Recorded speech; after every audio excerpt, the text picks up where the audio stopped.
Perfect. Right, so I would just share my screen with everybody.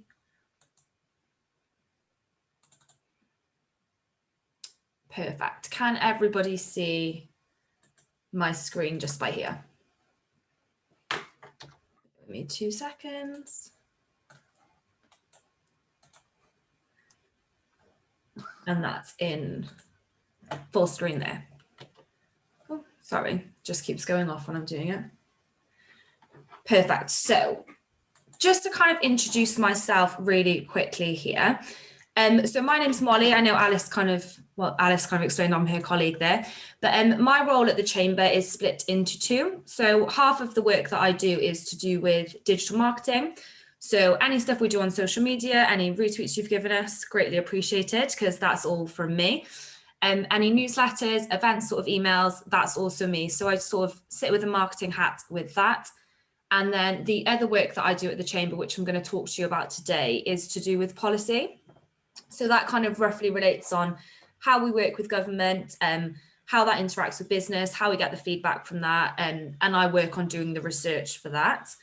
A little bit of an introduction more personally. So I started at the Chamber in August. So that's 7 or 8 months, 7, I think that is, top of my head, 7 months. Anyway, 7 or 8 months I've been at the Chamber now. And before being at the Chamber, I was at uni. I went to University of Birmingham and I studied history and political science.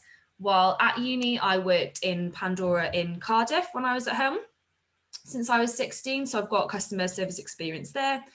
And I also did a couple of internships while I was at uni doing digital marketing for a local festival.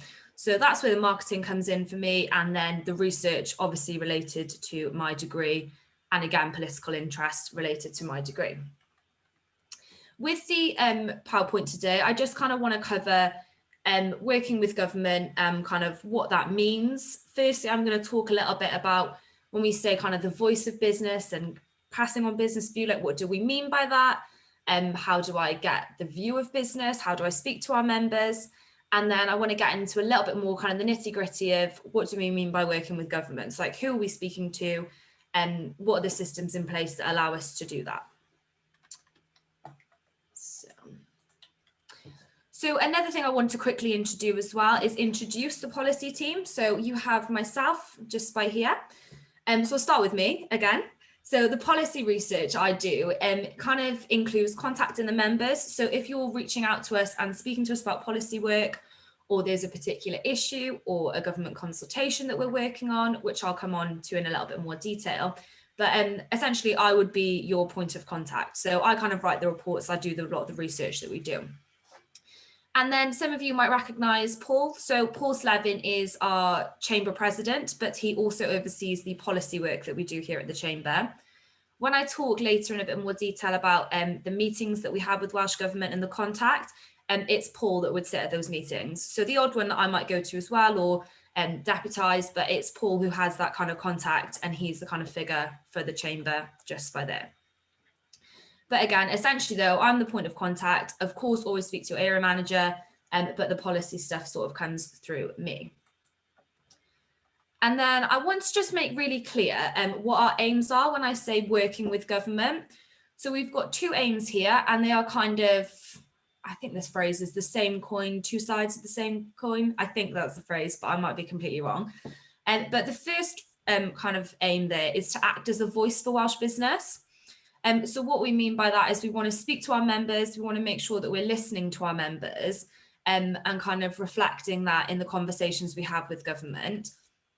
And then the second side of that is to ensure that policymakers are well informed and well informed to ensure that businesses are growing, which is our overall aim as part of the Chamber. So you can see how those kind of work together. It's an active relationship. Policymakers are better informed when they know the view of Welsh business, and business in Wales benefits when policy choices are made with their view in mind. So how do we know what businesses in Wales are thinking when I say voice of Welsh business? So just to kind of put that into perspective in terms of the voice that we provide, we cover in terms of geography, 70% of Wales.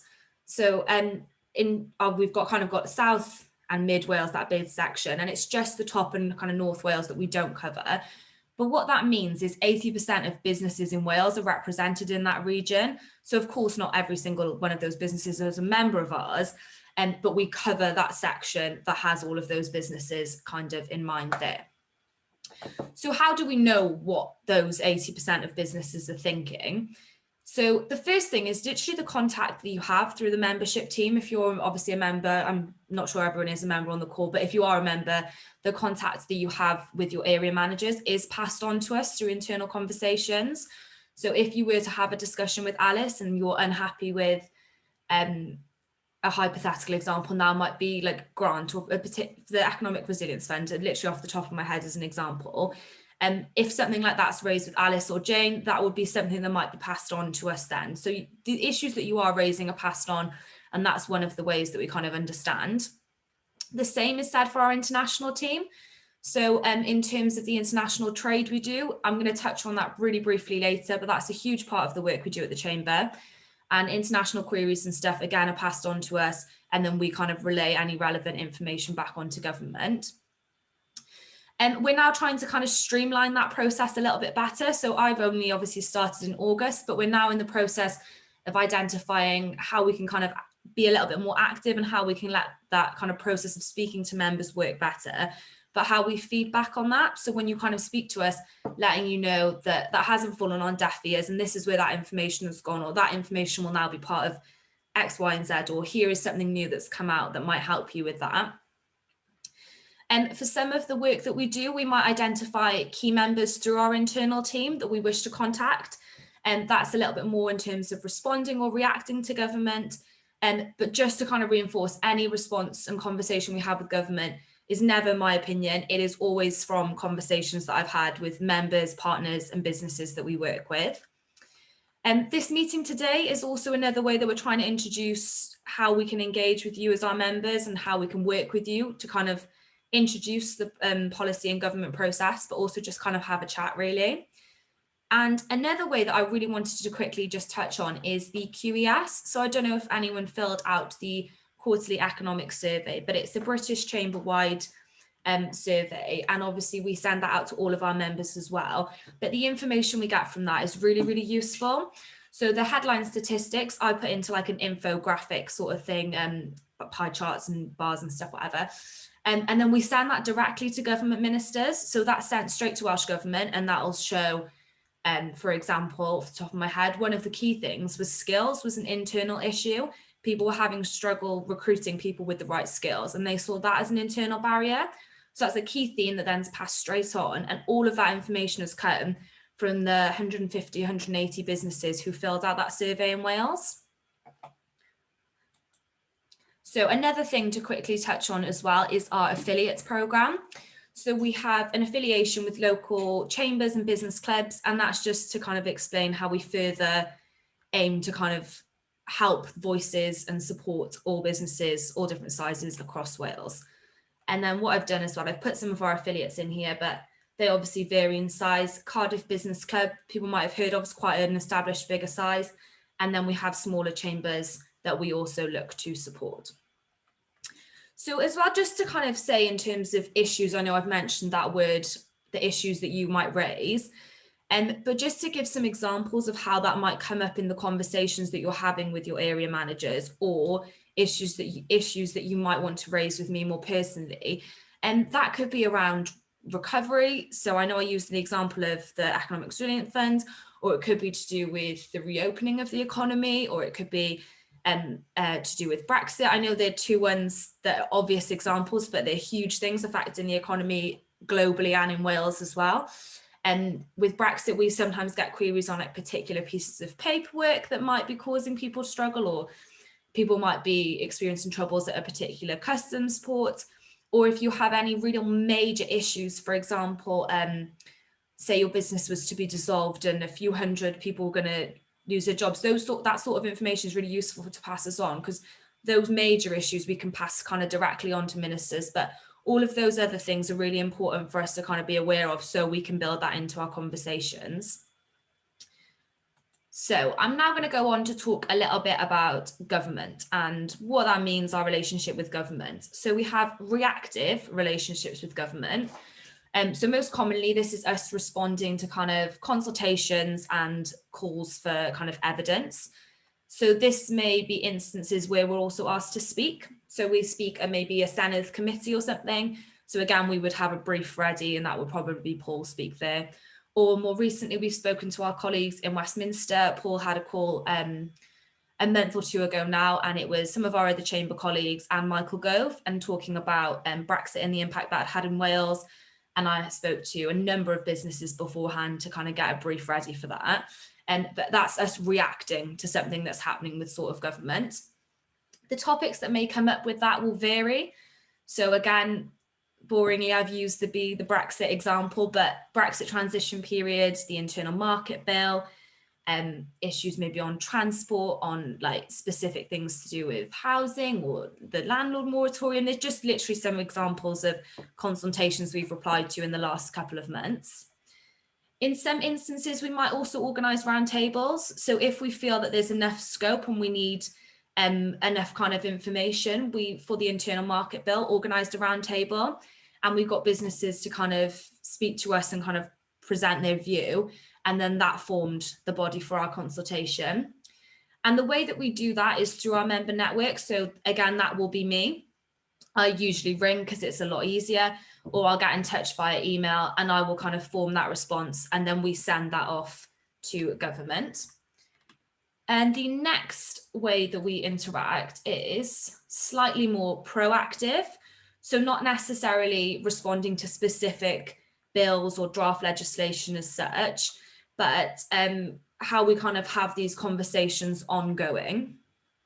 So the COVID pandemic has provided a kind of unique opportunity for businesses to be heard in a different way, and a kind of, not more important, but because of the way and the scope we've had to react and quickly react, our conversations and our relationship with government, particularly in Wales, has definitely improved and become a lot closer.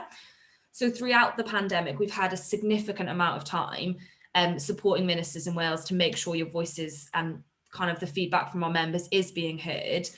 And when I say kind of specific amount of time, I mean like weekly meetings with the relevant ministers, and that's weekly or bi-weekly meetings with the First Minister, Ken Skates. We've got the economy, transport in North Wales, but obviously talking about economy and transport, and whether that's Jeremy Miles, but we do have those conversations and those links. And we also have, and I actually sit on these, it's myself, Paul, and a man from BEIS. So BEIS is, and I'm going to get this wrong and it'll be really embarrassing, but Business, Energy and Industrial Service Strategy for the UK government. So we're having bi-weekly conversations with Tom from BEIS, and he's the kind of figurehead for Wales with BEIS there. And that's passing on and sharing resources, information, themes that are kind of coming up, upcoming issues, opportunities, etc. And we also have direct conversations and links with the UK government via the Wales office, and the Department of Work and Pensions, HMT as well. And also some events that you guys might have even attended yourselves. We had Ken Skates at our Skills event in January. Paul Scully is UK government, and he is the Minister for Small Businesses. And recently he spoke to a couple of our members about recovery and stable recovery and a kind of green recovery. And also the Deputy Minister for Economy and Transport for Wales, Lee Waters, was also on that meeting.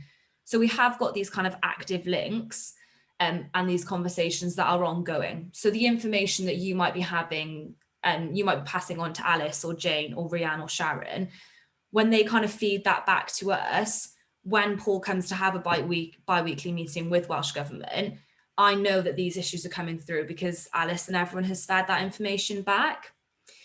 Now might also be quite a good time to mention that we are in a pre-election period in Wales, which is called PERDA.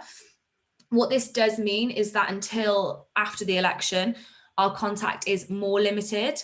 It's basically to kind of try and limit lobbying in terms of the next Welsh Government. But this does just mean that certain conversations with ministers, but also with the civil servants, is actually limited under the pre-election period. Obviously, we will also have a new Welsh Government. What that might look like, we don't know, and we don't look to predict. We are completely apolitical. But just to reassure you, whatever colour Parliament is in Wales post-election, we have strong links in opposition parties as well. Paul and myself have been having regular conversations with them also in the lead up to elections. So relationship with government should not change, but just to make you aware, at this current moment in time, we are kind of limited, as are they, in the conversations that they might be able to have. Something else I just want to really briefly touch on as well is the international side. So Chamber of Wales, we have a really important and growing, as you can imagine, in the current international climate with European Union trade, everything. So that's constantly growing. We curate a kind of end-to-end supply chain and connect businesses to markets. We make that process easier. We are a customs intermediary, and that means we can kind of take that ease out of exporting and importing for businesses. What this also does in terms of our relationship with government is it gives us access to the relevant ministers related to international trade in Wales and in the UK government. So it means because of the service that we provide as a chamber, which is something that's unique, the chamber and customs is something that is unique to us.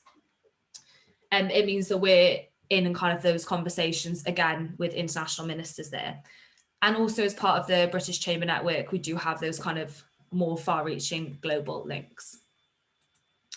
So I've put this slide here, and I'm not going to go through obviously in huge detail, but just to bring that kind of full circle, that's the relationship we have with government. But this is a huge benefit for you guys. As a member of the chamber, you do have that opportunity to influence policies. If policies, like I said at the very start, in terms of our aims, if they're made with better informed kind of ideas from Welsh businesses, then we hope that that would have a more positive effect. And again, as I touched on earlier, we do want to actively work to kind of feed back to you guys, and I'm kind of responsible for improving and streamlining that position. And then just to kind of finish on today, like, I hope I've clarified a little bit how our relationship works with government. I'm happy to kind of now take any questions. What I have done on this slide here, obviously we've got our chamber website and stuff, but this is my email address here, and this is my work telephone number if anybody wants to take details of those. I am full-time, I work Monday to Friday, so I am available whenever between the hours of 9 till 5:30ish. And if you do feel as though you want to contact me, of course, I just want to reassure the contact you do have with your area managers is passed on to me, and we do have that internal feedback loop, but just so you do have those details. And then the final thing is just to say, if there are any really specific questions that you might have in terms of a specific policy, or you want to raise a concern about something, I'm happy for you to do so, but that might be something we then take offline. Obviously, off the top of my head, I might not be able to give you the best and most appropriate response. So that might just be something that we follow up with after this. But other than that, I really hope I've clarified that for you. I'm going to stop sharing my screen now.